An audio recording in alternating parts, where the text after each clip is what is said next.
Right. Hello. I'm going to be talking about some of the causes that started World War One. I mean, obviously, the assassination of Archduke Ferdinand is what made the ball roll, but I'm going to be talking about some of the factors that were brewing for many years leading up to that event. So, one of them is militarism. All of the great powers of Europe really wanted to have these really big and strong militaries, and their cultures very much valued like military service and supremacy. So they were just building up so much weapons and they were very eager to use them.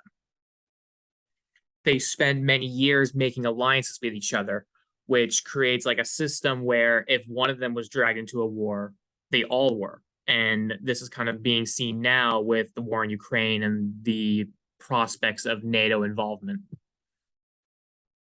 Europe had spent many years making these really big empires, and similar with the alliances, when the mother country was at war, then all of their colonies were at war. So it makes any kind of conflict explode into such like this great scale.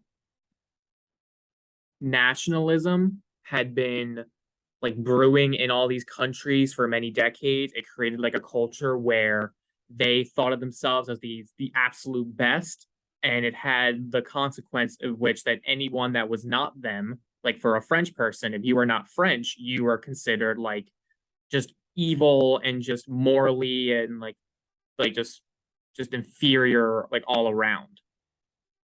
However, there's another reason why I believe that started the war, and that's just the idea of Germany.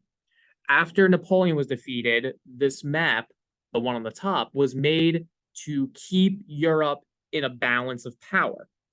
And as you can see, there's all these small countries in the center. Well, in 1871, they all unified to create Germany. Now you have this really strong country that like has a huge military, huge population, pretty huge landmass, and really powerful industrially. And they're centered in such like the center of the map that everyone was affected by their presence, and it allowed many to be afraid of them and very eager to weaken them in the prospects of a war.